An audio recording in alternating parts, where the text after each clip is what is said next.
Democrats cannot only be the party of resistance. We cannot, we resisted so hard between 2017 and 2024. We impeached the guy.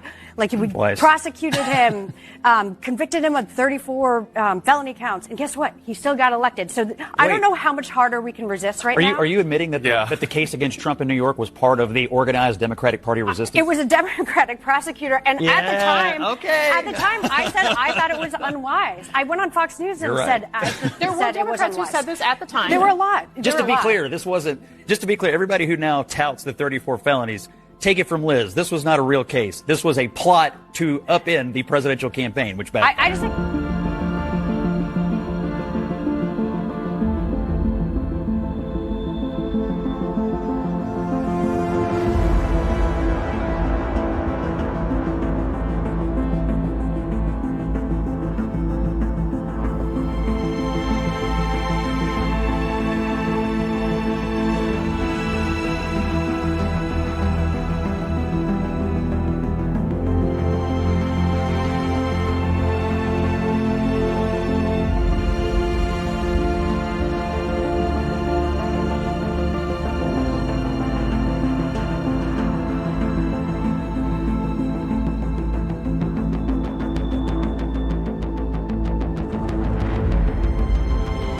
This is not a prosecution. This is a persecution.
This is the second phase of lawfare.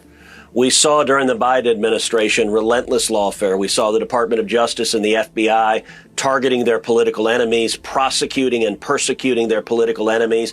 We saw Donald Trump indicted 1, 2, 3, 4 times.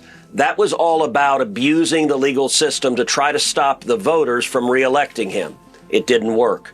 This is now the next iteration of lawfare, where every single day President Trump and the Trump administration is being sued by blue state attorneys general, being sued by left-wing activist groups, and they're going out and they're seeking the radical activist judges that Joe Biden and Barack Obama put on the bench. They're going and seeking that they know the jurisdictions.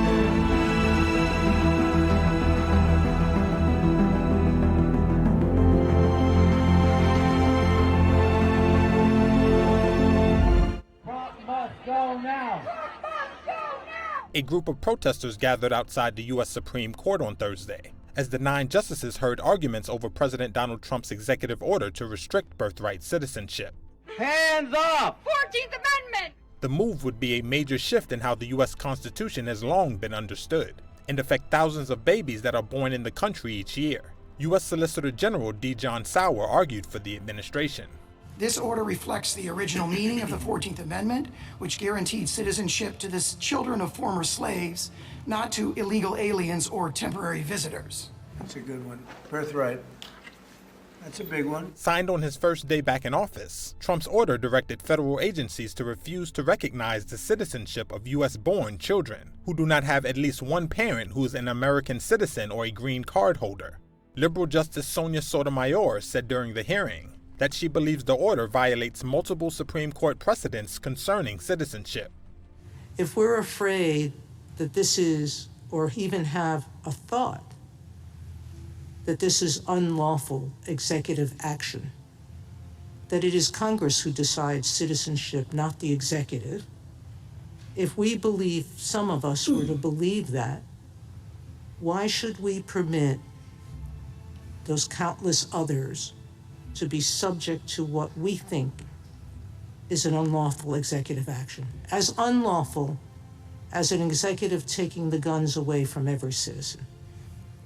The 14th Amendment's Citizenship Clause states that all persons born or naturalized in the United States and subject to the jurisdiction thereof are citizens of the United States.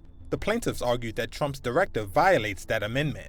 Washington State Attorney General Nicholas Brown spoke to reporters after the arguments. So you're going to have people that not only lose the rights and benefits and privileges and honor of being an American, but they have no benefits whatsoever. It might be stateless. What do we do with those children? How do we address the problems that they are facing? The judges mostly focused on the Trump administration's emergency request to scale back injunctions issued by federal judges in states including Washington that blocked Trump's directive nationwide. The conservative justices on the court seemed willing to limit the ability of lower court judges to issue universal injunctions, but they also appeared reluctant to issue a ruling without further delving into the legal merits of Trump's order. Here's conservative Justice Neil Gorsuch. How do you suggest we reach this case on the merits expeditiously? After more than 2 hours, it remained unclear how the Supreme Court might resolve the issue, or whether it would order further briefing. The court, currently made up of a 6-3 conservative majority, includes 3 justices appointed by Trump during his first term as president.